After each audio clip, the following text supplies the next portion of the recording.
Hello, everybody, and welcome to Round 8 here at Grand Prix Providence. I'm Brian David Marshall, joined in the booth by Randy Bueller. Randy, we're watching Patrick Dickmann playing against Tyler Morey. Patrick Dickmann, of course, known for playing Splinter Twin and Modern to a Pro Tour Top 8. Tyler Morey, someone who's only been playing Magic for about 3 years. He's from Albany. But here he is at 7-0 and locked for day 2 of a GP. Not bad. Not bad. Patrick Dickmann, meanwhile, he's on this Jeskai list. This is the same deck we saw the Brad Nelson deck tech. Yep. Ari Locks is on this list.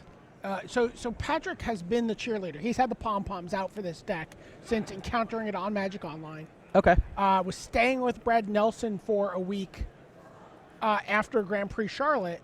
Sure. And said, I think this is the standard deck we should play. And Brad's like, all right. Here's what we need to do. We need to go to the kitchen table, and I need to beat this out of you by playing what other people are going to be playing at this GP and show you why this deck is not going to really hold up. Mm-hmm. And then, I guess, 10 matches later is sleeving up a copy of the deck for himself. Wow. So here we see a Thoughtseize taking out a Mantis Rider. Soulfire Grandmaster has slipped in under. You'll never guess what Tyler Morey is playing.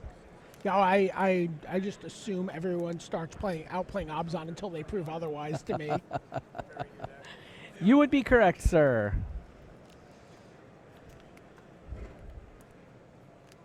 He's chosen Bile Blight as his removal spell of choice. It's very exciting. As his 2-of removal spell, after Obzon Charm and Hero's Downfall.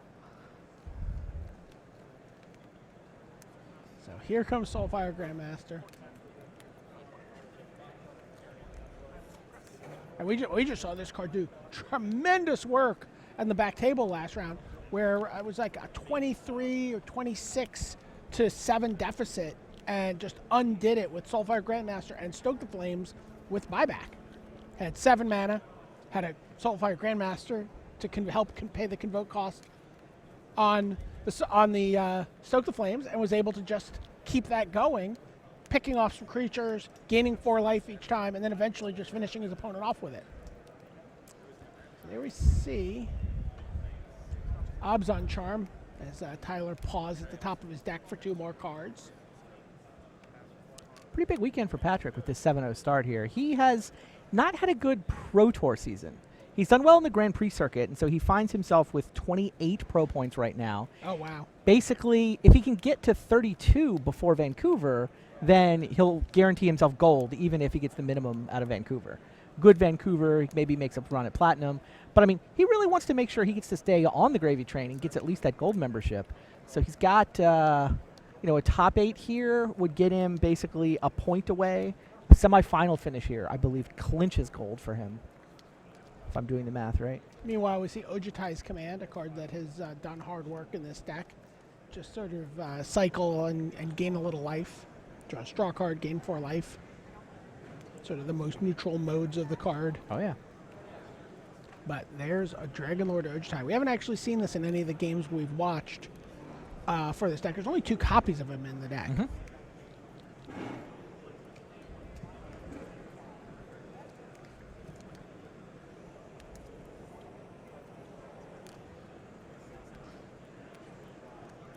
When we're doing the interview with Brad, you'll see a lot of times is they'll play the Dragonlord Ojutai, won't attack with it until they can at least protect it with a Stratus Dancer. So we may see that right here. Gonna cast a Morph. And now I can safely attack with Dragonlord Ojutai because, well, that morph's a Stratus Dancer. It's the only morph in the deck. So we're going to go for the Obzon Charm. Going to flip up the Stratus Dancer. Going to counter the Obzon Charm. Just now the way they drew it up. Now I have a 3-power flyer. And, oh, by the way, I anticipate looking at some good cards on top of my deck. Very nice. Yeah, this is exactly the way this was drawn up. Patrick Dickmann seems to be showing us this deck's great. Brad Nelson has not had great success with this deck, to be clear. No. Brad's already out. The fact that we were able to show you that deck tech probably says Brad has 3 losses. Right. We shoot some of those for tomorrow. Yeah, Brad Nelson out. Wow, look at this. Patrick, just with the dragon and the Stratus Dancer, that was enough. Tyler's like, yeah, let me get to my sideboard here. What do you have in there for Dragon Lord Jeskai, Tyler Moray? Sounds like we have our players to watch ready. Both these games are between matches. We can look at this. You see Christian Calcano is now out. Brad Nelson and Chris Pakula also picked up the fatal third loss. So Wow. the three of them, we will drop them, replace them with other players to watch as the tournament keeps going. Pascal Maynard is the 7-0 on this list. He is the only guy from these initial 16 players who is 7-0, although Owen, Steve Rubin, Nam Sung Wook, Alexander Hayne, Ari Lax, Willie Edel all having pretty solid tournaments, sitting on 6-1 right now. Yeah, Pascal's actually in the feature match area right now. He's playing against Sky Mason. I believe that might even be the turbo table. No, I think our turbo is Hayne v. Stern. Oh, that does not sound very turbo. Well, that's why we didn't put it as the main feature match. The 75-card odds on mirror once was enough, I think. It was interesting to watch, but don't necessarily need to watch it again. Nam Sung Wook, that's Indeed. Pretty exciting for him. I agree. I'm looking at Ari, too, who's also on this Dragon Lord Jeskai deck. So you've got sort of a 7-0, a 6-1, and a 4-3 from the three guys I've actively seen playing it. Yeah, Steve Rubin, just 6-1 again at the GP. He's in the feature match area this round. Yeah, he's playing against Julian Wildis. He's a local player who's been playing for about 4 years. Has like 3 Pro Tour appearances in his career, which is really kind of the description. Which is kind of the description you would have had of Steve Rubin 2 years ago, a year and a half ago. Sure. Right, I remember Steve getting to his first PT, and you're like, yeah, he's played on a couple PTs. He's well connected. He played for a few years. Now, suddenly, one of the in-demand deck designer tuners for the, Ari Lax Pro Tour squads. Absolutely. Also, like right on the brink of a Worlds invite is Steve Rubin. He's the bubble boy right now. Oh, yeah? Yeah, he'd be the last guy in. He's 46 points. Ivan Flach is the last at-large at 47 points. Steve Rubin is the highest score to miss right now on 46. So Steve Rubin's basically, look, Hayne, I know you're not on my team, but I'll give you a deck list for the Pro Tour. The thing is, Steve Rubin still has some 1-point Grand Prix finishes, too. Okay. He's made his points at the Pro Tour. He hasn't top 8'd, but he's put up top 16-ish results all 3 Pro Tours this year, if I'm not mistaken. So, yeah. He's got like 10 points, 10 points, 10 points. Something like that. Yeah, he's consistently, his best PT finish of the year is 20th, but I think his worst is still in the top 50. Right. It's like this year's Andrew Cuneo, I guess. Isn't Andrew Cuneo this year's Andrew Cuneo? Well, Cuneo is on 44 points, so he's basically 2 points behind Steve on the World's bubble. Because Andrew Cuneo basically has almost none of those points come from Grand Prix. Right? I think he has the 1 Grand Prix top 8 and just doesn't go to them. Yeah, he's gone to his fair share because he was going to a lot until he clinched Platinum. Okay. So he does have Platinum clinched, so does Steve Rubin for that matter. Yeah. And, the World's race, I think, is the next goal. But it's realistically, it's going to take a good Pro Tour finish. Like the World's race, it's going to come down to who does well at this Pro Tour. For like the guys, the 10 guys who are like the last couple that are in and the next half dozen, you got an opportunity in Vancouver to secure a spot in Worlds. Yeah, I feel like there's going to be a handful of players really rooting for a name player to win it. To win, they're like, we don't want anyone to come out of, we don't want someone to come out of nowhere and win this Pro Tour. We really want one of these 30-odd players to have won this. To be clear, it's better. You either want one of the top 10 or you do want somebody who comes out of nowhere. Because the worst is if somebody leapfrogs. Well, if you get to the finals, like the guy who's hanging out at like 50th right now and then winds up finishing second can jump up and steal your at-large spot. Well, there's going to be a lot of drama at Vancouver. Oh, my goodness. Vancouver's shaping up to be spectacular. I love this stuff, too. So many names. Luis Scott Vargas has had this running joke on Standard Super League where he keeps claiming his current ranking. He's 54th in the Player of the Year race. He's just proudly displaying this 54 next to his name. Everybody else has got 5 or Hall of Fame. And he's like, 54. I've earned it. Yeah, we're just crushing it at the GPs. Yeah. Yeah, he has not had a good Pro Tour. Hasn't had a good Pro Tour in like a year and a half. All right, our players looks like are ready to go here. Tyler is contemplating his hand. Oh, nope. Patrick Dickman is not liking his 7. So he's going back. Is it worth See peeking if we in can. on Yeah, the I other was just going to match? say, let's peek in on the Steve Rubin match. Who'd you say his opponent was, Julian? Julian Wildis. Red-green aggro. Elvish Mystic, Rattleclaw Mystic, Rabble Master, Thunderbreak, Stormbreak. It's basically green-red dragons, but without the Atarka. Yeah. And what's Julian playing? Looks like Teamer.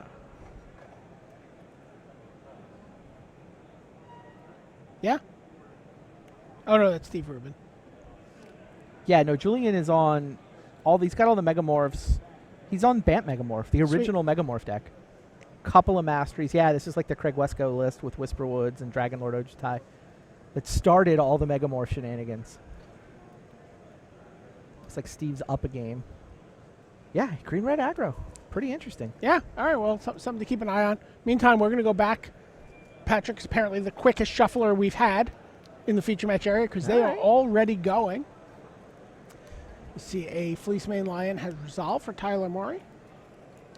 And turn to Soulfire Grandmaster for Patrick Dickman.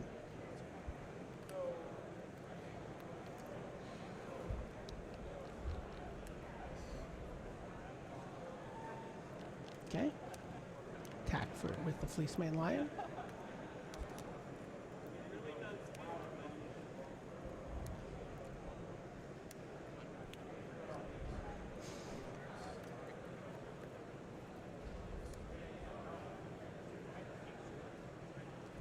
Here comes the Grandmaster. Lifelink on that card just keeps you hanging around. Yeah, it comes down on turn 2. It hits 3 times before they do anything. It's like a full turn. It's got Time Walk. But you don't get to untap your mana. Soulfire Grandmaster, better than Time Walk. Brian David Marshall, 2015. Not the craziest thing I've ever said. Oh, wouldn't even hazard a guess as to that.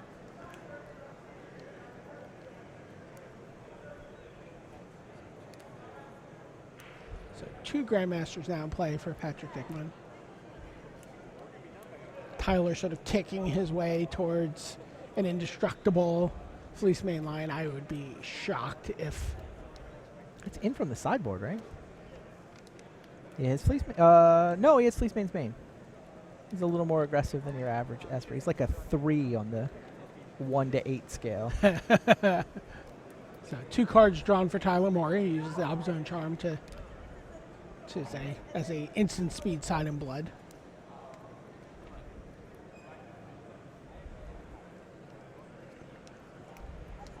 And Thoughtseize says, what do you have there? Oh, there is a Lightning Strike in hand. You were greedy. You could have killed my Fleecemane Lion last turn. Do you take Lightning Strike here? Don't you have to take Ojutai? And Ojutai's a 2-turn from now problem. Yeah. Yeah, well, that's what he takes. There you go. That's a problem.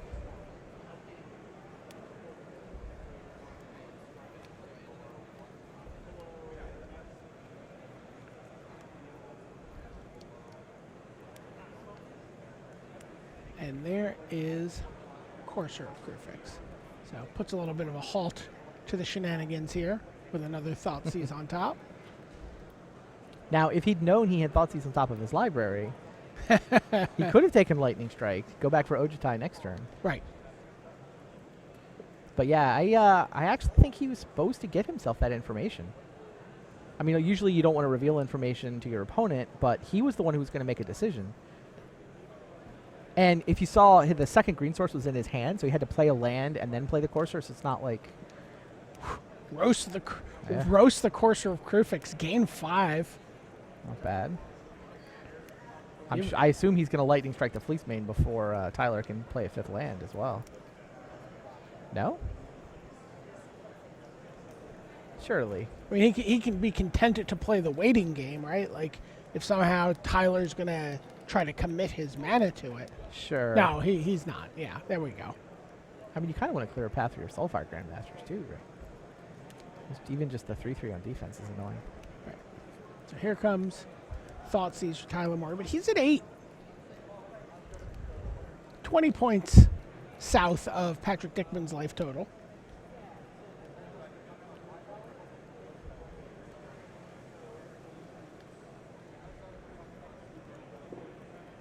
The Just Guy deck has decent reach, too. It's full of, Mantis Riders. Yeah. And then with the Ojutai's command, it also has the ability to play this longer game. Mm-hmm. Where you're going to just, okay, I'll Ojutai's command, I'll counter your dragon, I'll put Soulfire Grandmaster back into play, I'll start, rebuying some spell. All right, pass turn with a Morph in play. In.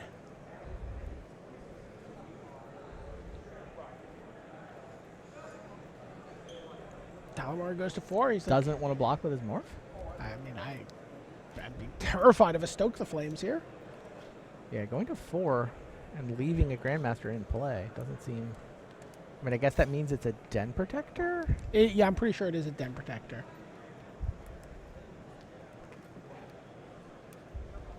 So next turn he can unmorph that, get a Courser of Krufix back, play Courser.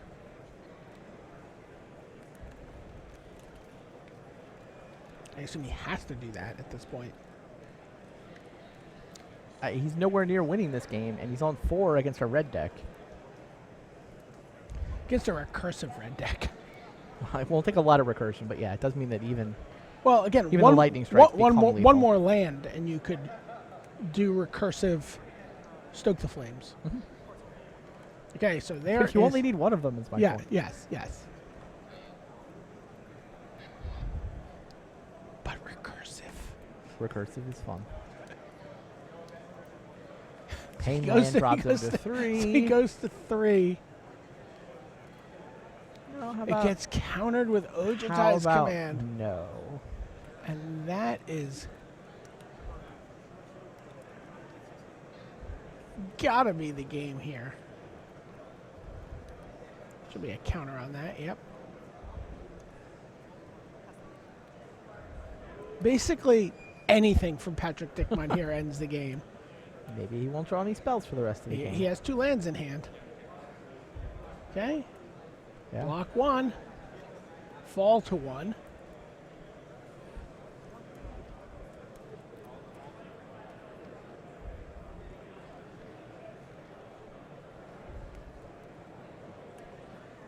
Can Tyler Moray kill a Looks like a Soulfire self-inflicted Grandmaster? wound. Yes. Can kill a Soulfire Grandmaster. Drops Dickman to 34. 34 to 1. All right. Spell, please, says Patrick Dickman. Nope. Huh.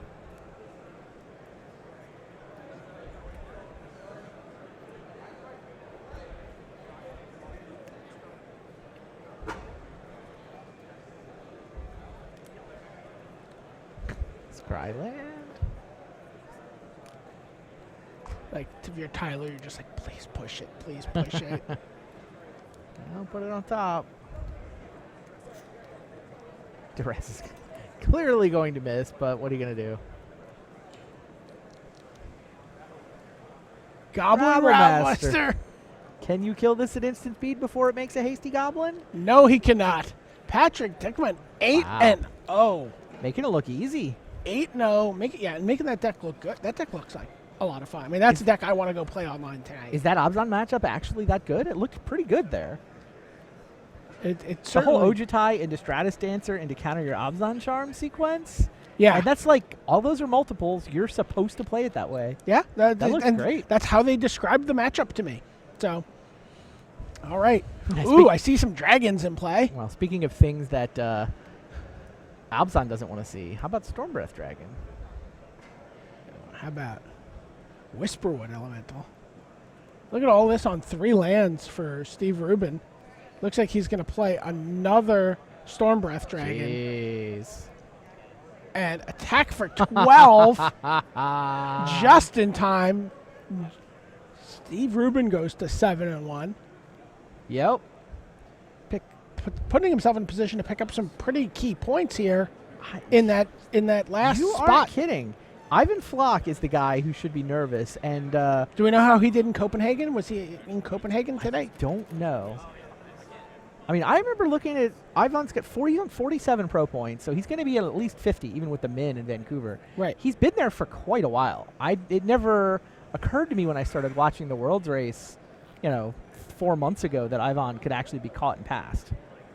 The line just keeps moving. Like, all these guys are chasing points all around the world right now. Brad Nelson has picked up enough that he's starting to feel comfortable. Paul Rietzel is just... How ridiculous is he at the Grand Prix level? He doesn't go to that many. No. He makes them count. He picks his spots. He picks his spots, but his spots are like, oh, apparently I need more points for Worlds. I'll squeeze in one more Grand Prix. Oh, look at that. 4 more points. He's on 53 pro points this season. Like you say, not a lot of Grand Prix played. I'm very impressed by him. Like, maybe is Andre Strasky supposed to start worrying? He's got 2 Pro Tour top 8s. He's only 3 points above the bubble, though. What's his point total? 50. 50. Flock is on 47. I think at 50 you have to be a little nervous. Well, 50 is... Brad Nelson's at 51. Yeah. Didn't make any headway today. Sean McLaren's at 51. And we know he's not going to make any headway until the Pro Tour. I mean, he'll show up for a Grand Prix here or there. Yeah. But he's just not going to chase after them. Jacob Wilson at 49, you think should be nervous? He's over. He starts nervous. Right? I mean, that's his milieu. Josh Utter-Layton on 48, definitely nervous. But, I mean, Josh is one of the guys who's been chasing points all around the Grand Prix circuit and successfully finding them. Yeah, Josh is here today. I don't remember where he was. Like, the line has moved enough that when Craig Wesco got 43 and Andrew Cuneo got 44, that was at Toronto, I believe. Cuneo was in at 44. And now, like, the line has moved up to 47 just over the course of the last couple of Grand Prix. Anyway, Pascal Maynard and Sky Mason. Looks like Sky is playing Red Green Dragons or Red Green Devotion. And Pascal is 7-0. Yeah. Speaking of guys chasing worlds. As is Sky. Yep. Not chasing worlds, though, but 7-0. I mean, anybody can show up and win Vancouver, right? The Pat Chapin strategy. Every Pro Tour is a Worlds qualifier. Yeah, Pascal's on 34 points. So the way this story plays out, he's clinched for gold, but since all of his points are coming from the Grand Prix circuit, he's not actually at platinum. No, he's not in the mix for any at-large berths or right. Barring he's all a really good Vancouver. Yeah, he's all in on the Grand Prix Pro Tour Player of the Year award. Yeah, barring a top 8 in Vancouver. Sure. But yes, he's not particularly close to the at-large bubble right now. He just keeps putting up so many Grand Prix results that only Alexander Hayne has more points from Grand Prix this year. Yeah, and like we said, Hayne put up 3 more points last weekend. Mm-hmm. Is in a position to do well again this weekend. Yeah, what is Hayne is? What was he? Well, on? Hayne was 6-1 coming into this round, so he's 1 match off. He's rooting for Sky Mason right now. Probably not. He's super nice. He is super nice. He's and super they're nice. Friends yeah. too. So.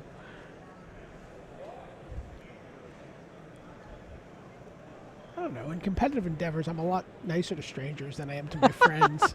I can vouch for this.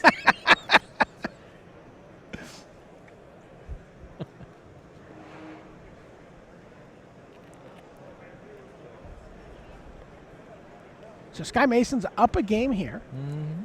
So we're picking this up in game 2. And Green Red Devotion over Obzon here. A couple of Hornet Queens in the mix too. Sitting on top of the curve. I mean, 3 Dragonlord Atarkas, of course. That's why you splash red in your Green Devotion deck. Yeah. Yeah. The 3 Dragonlord Atarkas and the Haven of the Spirit Dragon. To just, A couple Xenagos. make it happen. But yeah, top of the curve. 4 Genesis Hydra, of course. 3 Pelucranos, not 4. 4 Whisperwood Elemental. 3 Atarka, 2 Hornet Queen. That's what all the acceleration is supposed to ramp you into. Oh, and then Ugin hanging out in the main deck for good measure. Pascal, if you've seen our Abzan deck tech, you saw him sort of walk through this list. Fairly similar to Yuki Ichikawa's list from the last Standard Grand Prix in Shanghai. Sky Mason's sleeves tell us a little bit about him. They are judge sleeves. Oh.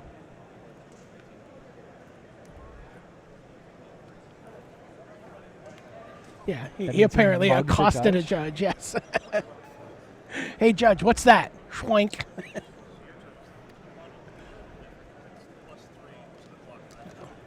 Satyr Wayfinder. Rattleclaw Mystic.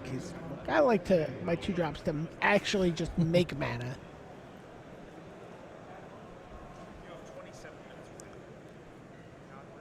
Not a super exciting opening here for Sky.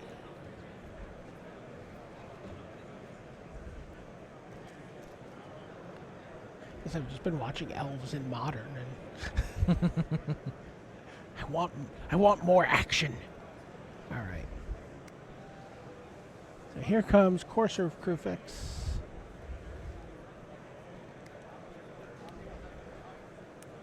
And an attack from the Wayfinder. So Courser of Krufix for Sky Mason. Does he have a land? He does have a land. He plays a temple.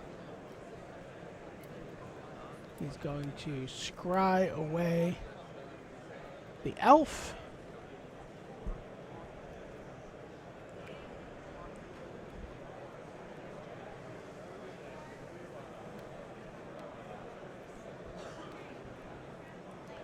You see a Crux of Fate in hand there for Pascal.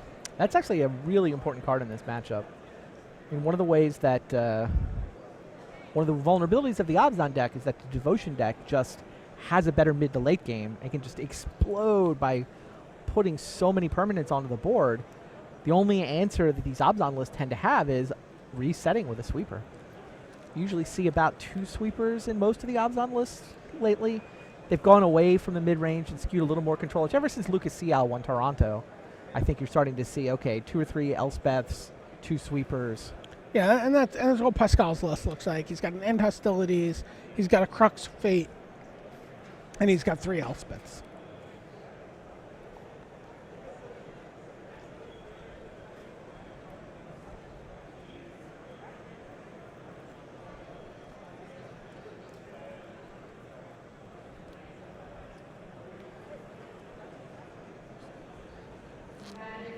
How much does Pascal want to commit to the board here with Crux of Fate? No, it's all fair.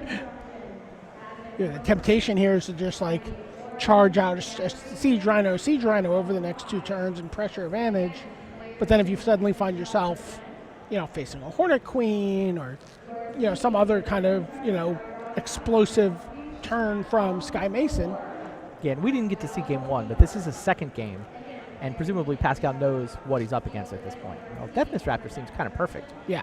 Allows him to put some pressure on the board, but not really in a way that he'll regret if he winds up building to a Crux. So small Genesis Hydra. Genesis Hydra for 3. Hydra's into Courser of Krufix. He knew he was going to get at least an elf. He wasn't Yeah. going to whiff. He was going to get his green mana pips. Going to get a guy on the board. Courser's even better, of course.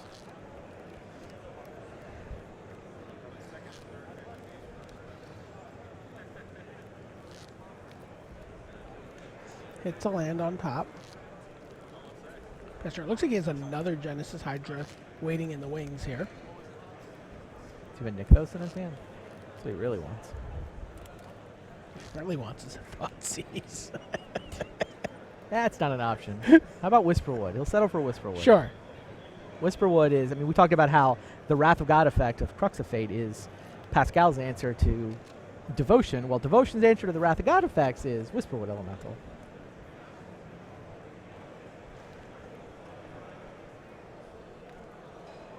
And that is the dance we play in Standard right now.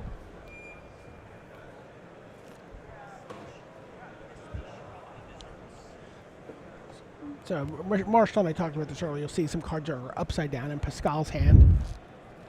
And so any interesting. So any card that his opponent has seen which in this case, often from Thoughtseize, but in this case, from his Courser Crucifix. I like He that. marks it in his hand by playing it upside down, so he knows what information he's revealed really at a glance smart. without having to write it down. That's really smart. I hadn't actually seen that before. Yeah, Pascal's the only person I've seen do this.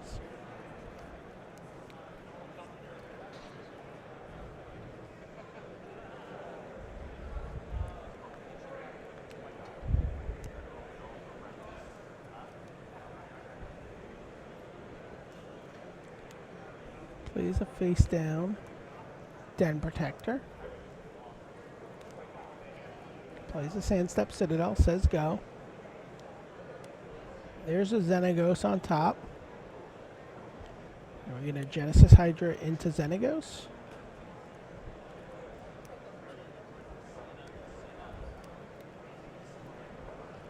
Could.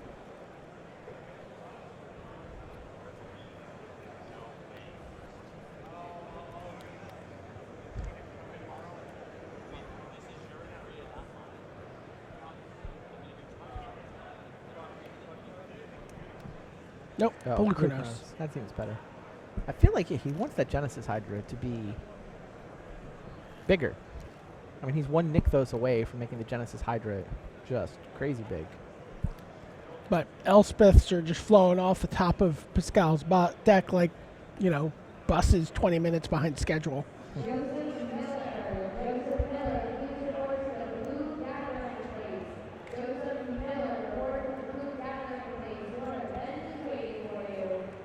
Is there anything to pulling the trigger here on a Crux of Fate?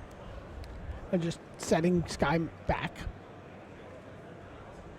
I don't think so. I mean, as long as you can keep the board stalemated, I feel like the pressure's on Sky. Right. Pascal's the one who can start playing Planeswalkers, like Elspeth. I mean, we believe that's a Den Protector face down, right? Den Protector can bring back the Death Mist Raptor. The Obzone Charm. Yeah, I mean, Hero's Downfall. Polukranos is the guy you got to worry about a little bit, but without a Nykthos, I mean, Sky can't go monsters for that many. 2 or 3?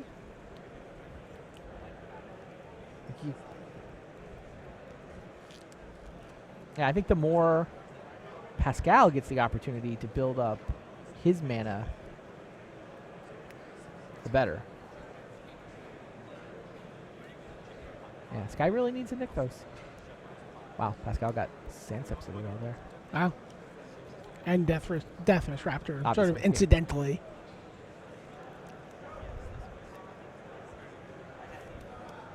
I was holding an ultimate price, which takes out the Polukranos, and Den Protector can attack without fear of blocker.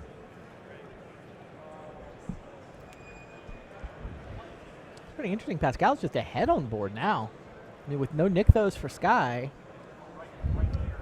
Pascal had a Den Protector and a Death Mist Raptor. He's able to basically 2-for-1 him twice, right? Yeah. He traded off Death Mist for the real creature and then got it back.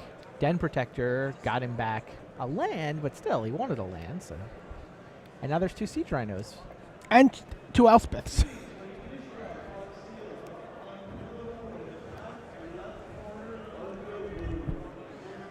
Now, Hornet Queen might make him pull a trigger here. Aha. Hornet Queen does seem like it changes things. This guy's got 2 cards left, one of which we know is a Genesis Hydra. Hydra, and we don't know the other one. No, I'm not sure what the other one is. So there's an Obzon Charm. Play a land. Yeah. Now I do think the Crux might make a lot of sense. And there's, Hero's Downfall just sort of waiting in the wings. Right. So you get the next big threat. So just, attack with... Yeah.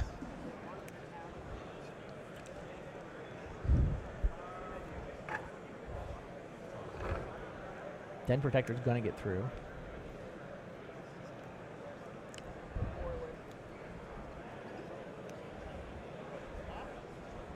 Okay.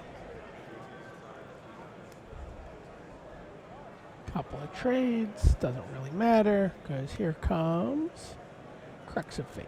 Let's get rid of your annoying Hornet Queen and Mhm. friends.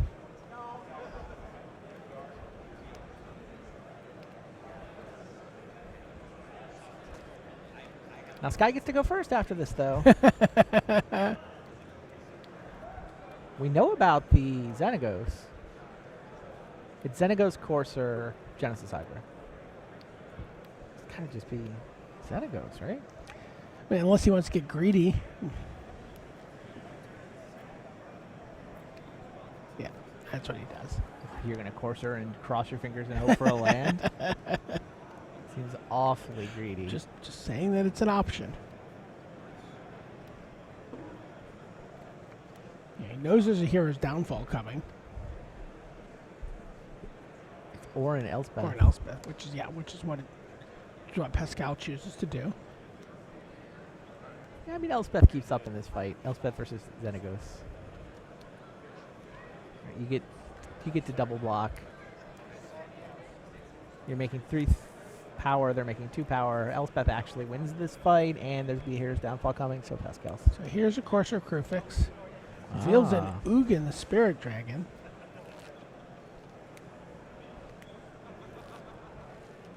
Is that an Elvish Mystic? Yep. And in come 2 Satyrs.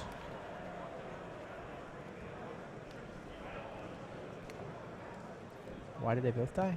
Isn't it a double block and a single block? I believe so. I think one of the satyrs should still be alive. Yeah, I do too.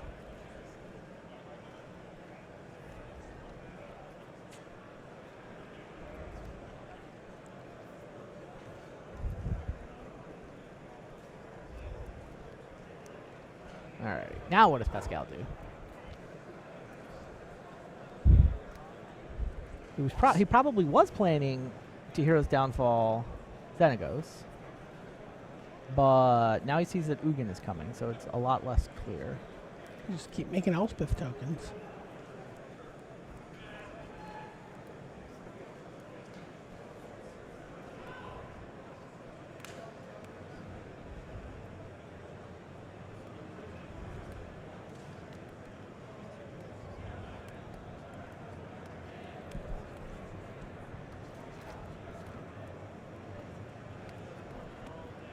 Just 1 card in hand for Sky.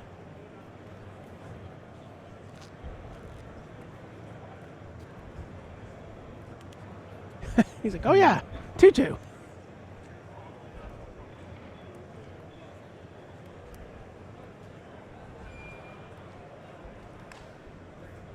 here's the Siege Rhino.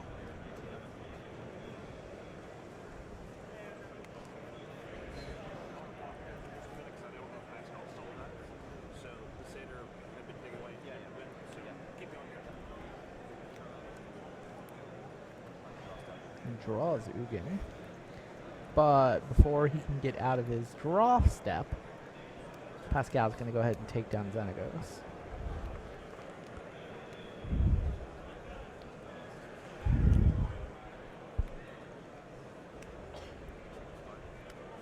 Here's a Genesis Hydra. For 5. No 8th land, by the way, so Ugin was not an option. Oh, wow. All he hits is carry added. There was a Nykthos in there. Not eligible. Not eligible. I was thinking Sky could just play Ugin here, but he only has 7 mana. Next turn for Ugin.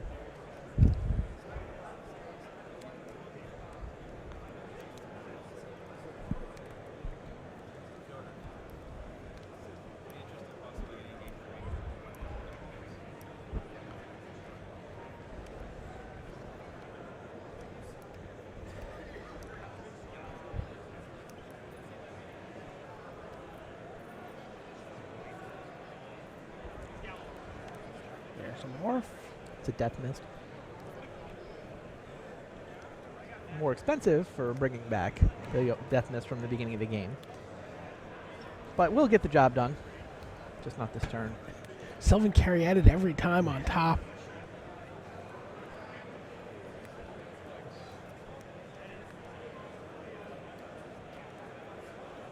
Is Elspeth just lethal next turn?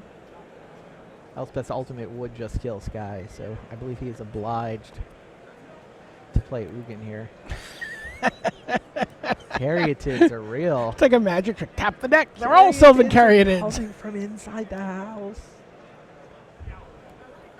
All right, here it comes.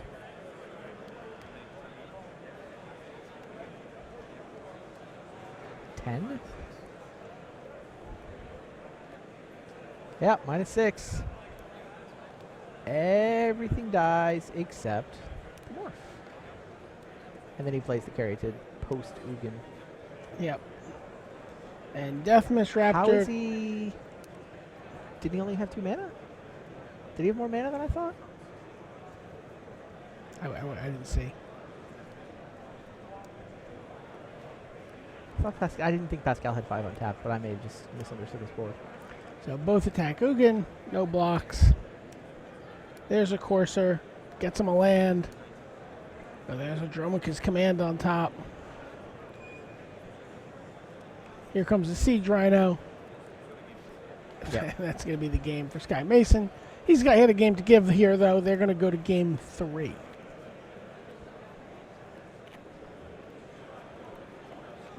Perhaps I should have sideboarded differently. Of course, a lot of players make different sideboarding decisions on the play or draw.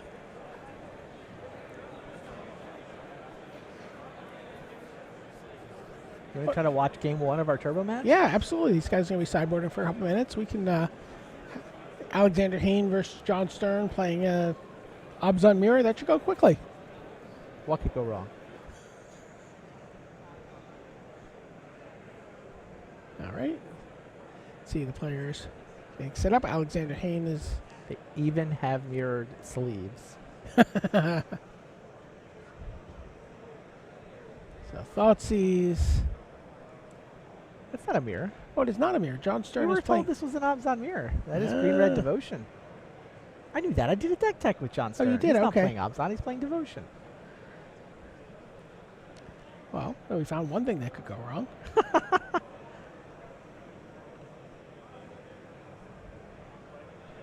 So, Morph from John Stern.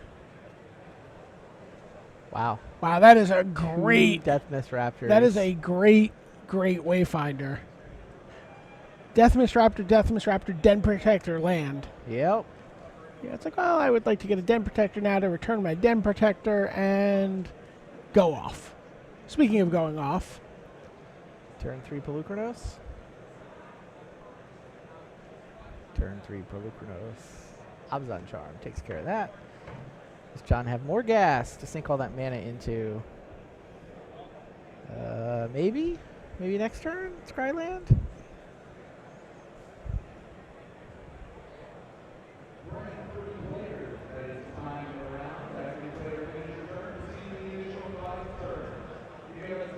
There's the Courser, reveals an ultimate price.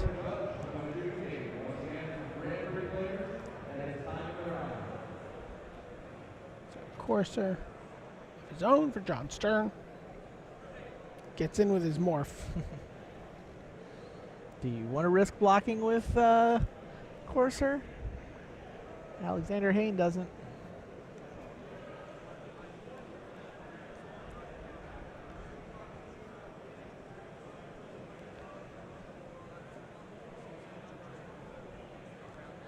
Been a great time for one Crux of Fate here.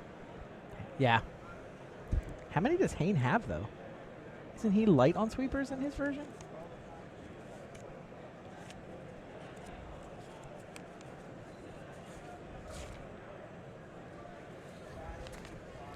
Alexander Hayne is playing 2 Crux of Fate. Okay, so he's 2 Crux, the same 2 that most people have. Yeah. Yeah, this is the matchup. You need them in the most. John Stern has just exploded permanents onto the board. Abzan Charm got the first fatty, but there's a lot more where that one came from.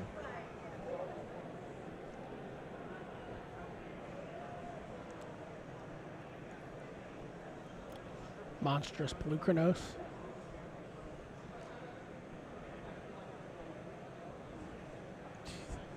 more death mists. All right. Well, here we go.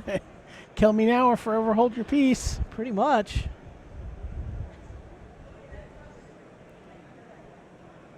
I mean, it's going to be the biggest value turn in Value Town if Alexander Hayne gets to untap. It looks like he does.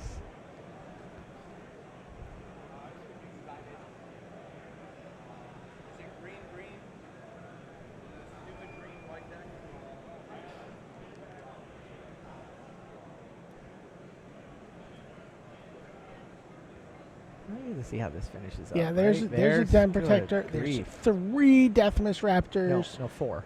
Oh, it's All all of 4. them. It's oh all my of gosh. them. And then he got a Den Protector back with his Den Protector. That's all very insane.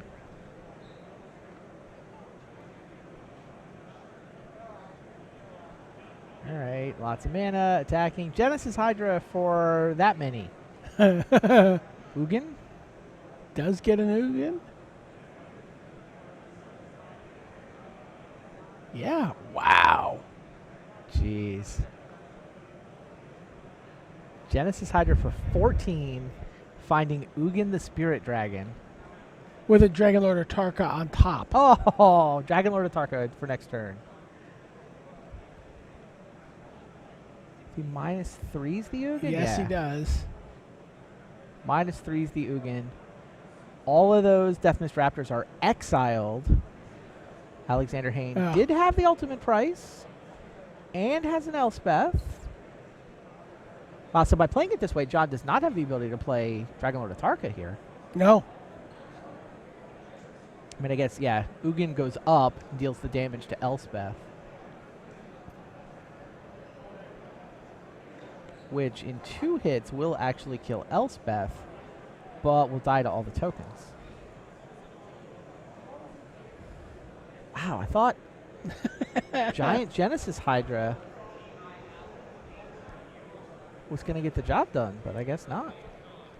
Yeah, it's particularly depressing that the Giant Genesis Hydra feels like it has a converted mana cost of 14, actually has a converted mana cost of 2. And was exiled by Ugin. Okay, there goes. Oh, but... Okay. Whisperwood may be able to defend Elspeth. It may not be able to defend except anything. that Alexander Hayne is infinite value. Den Protectors, and Recursive Death Mists, and the leftover tokens from Elspeth. Now there's a replacement Elspeth.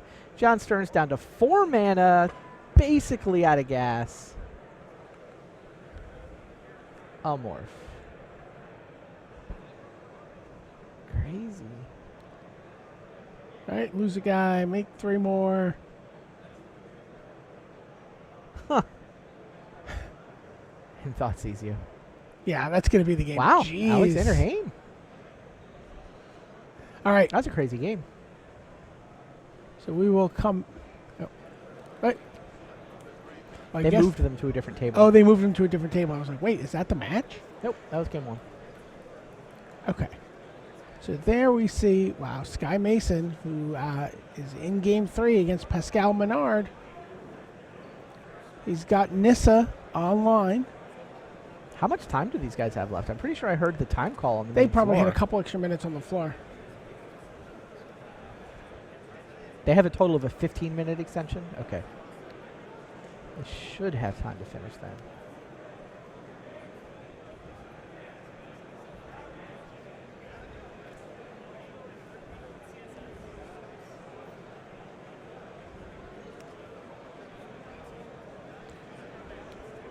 Sixth land for Pascal. And looks like he's got an Elspeth in his hand. Because everyone always has an Elspeth in their hand.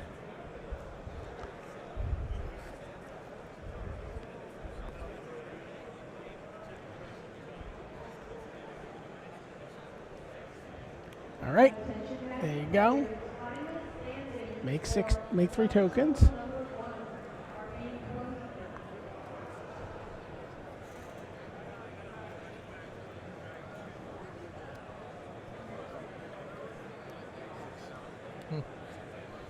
Elspeth untaps so that Dragon Lord of Tarka can come down. Well, I mean, not Elspeth. Nissa makes mana. yeah. And reveals that his manifest was Courser of Crucifix.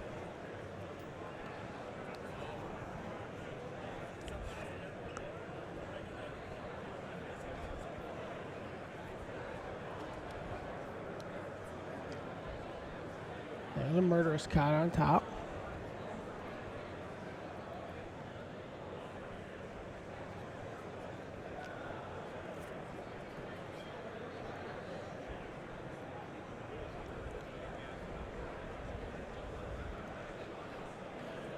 Pascal just want to draw 2 cards here.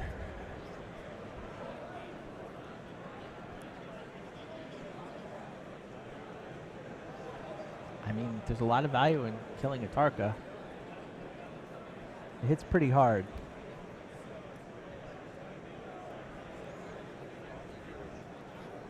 So, I mean, yeah, he probably wants to draw 2 cards here. Yes.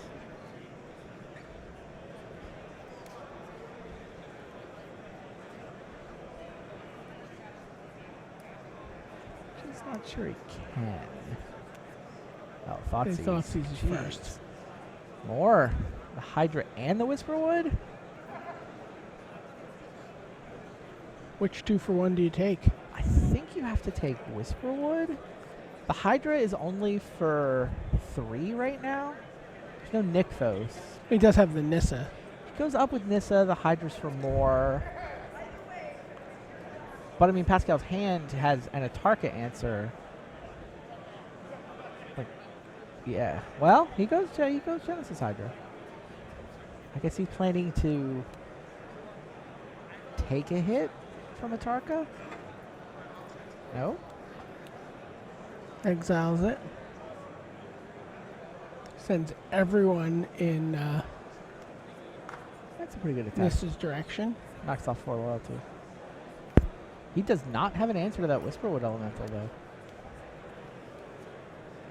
Or to the Nissa, for that matter.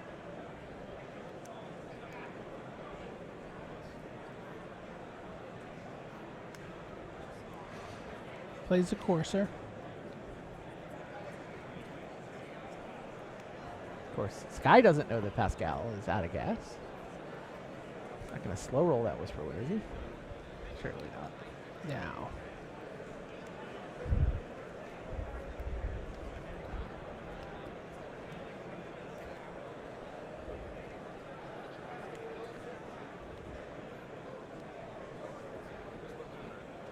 Okay, here comes Whisperwood Elemental.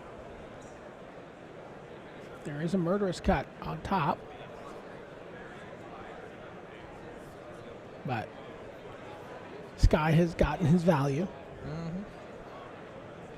There's Wrath Insurance, too. Like, the thing that Sky is most living in fear of is the Crux of Fate and the End Hostilities. The Whisperwood takes a lot of the sting out of that. Oh, there's a Crux of Fate on top for next turn. So Sky would wind up with 4 manifests. Of course, Pascal can Murderous Cut the Whisperwood Elemental, untap, and Crux of Fate. Yeah, that's basically what Pascal needs to do. That is how he's going to play this, I would think.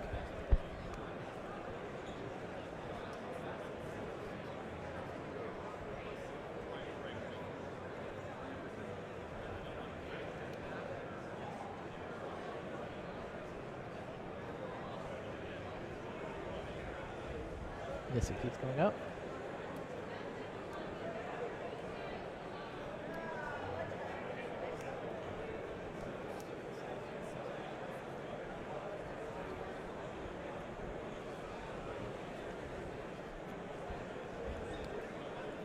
Pascal draws the Crux. Does not go for the cut on Whisperwood.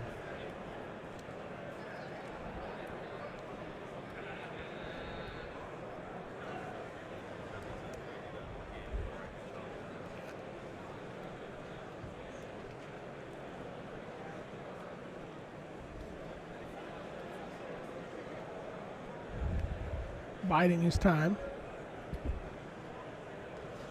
Doesn't have to fear the Thoughtseize.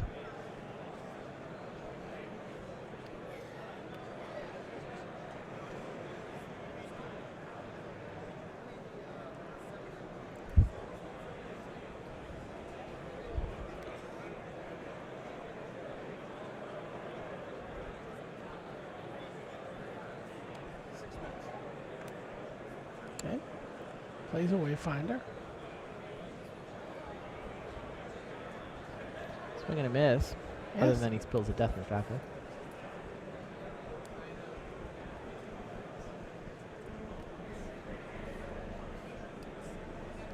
All right.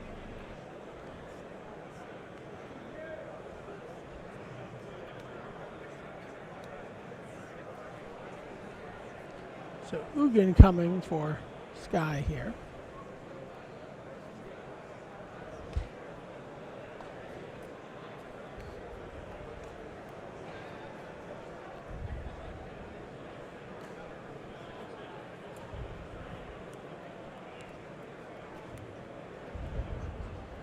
Makes 8 mana.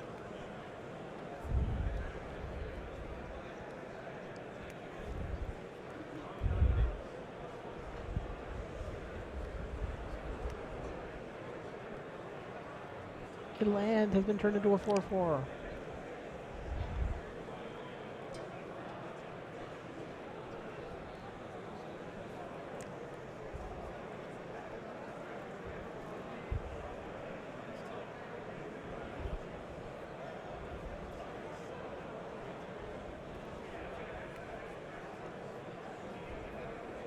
So it does 2 on Ugin. Yep.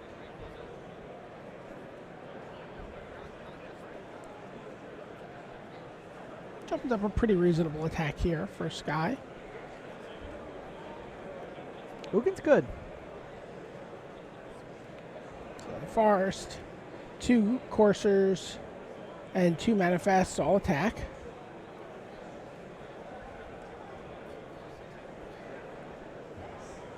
Pascal chumps the forest. He is now going to be forced to use his Crux. So here's the Murder's Cut end step to get rid of the Whisperwood Elemental so that it can't trigger its ability. On Pascal's turn. He's still going to have to deal with 2 Planeswalkers when this is all said and done.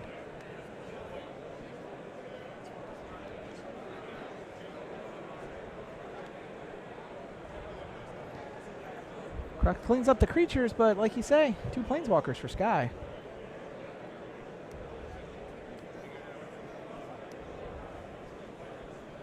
So he has a Courser of Krufix to play, and he's got a Planeswalker for his own coming up. He's got Elspeth Sun's Champion.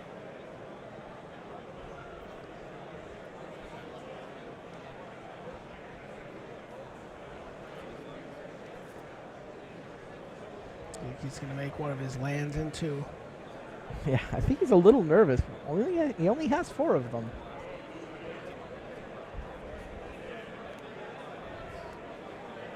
Plays an elf.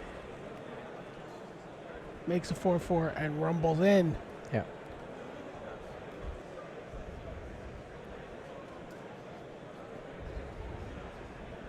All right, here comes Elspeth.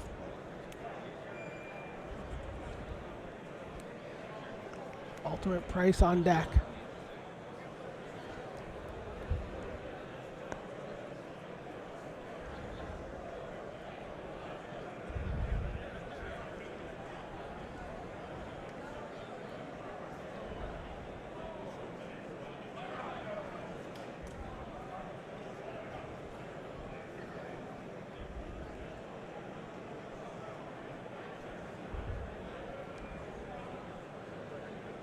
Right.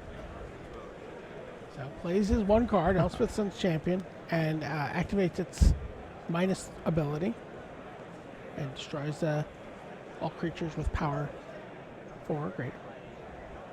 Does keep Sky pinned at 4 mana. 3 lands and an elf.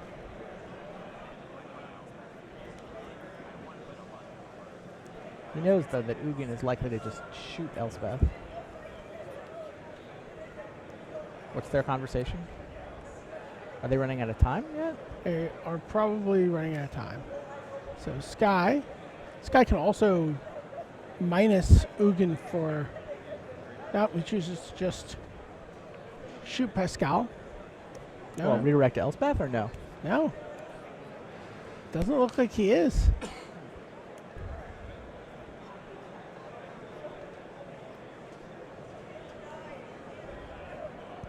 I mean, Pascal is hellbent. Yeah. So And is on 5. Elspeth and a courser does not seem scary to Sky Mason.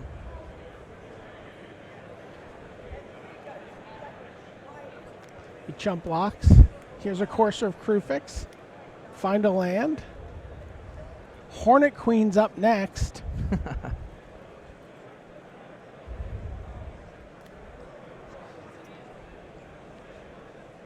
And that's the hand. Sky Mason goes to 8-0 over Pascal Menard. He falls back. He's still locked for day 2. It's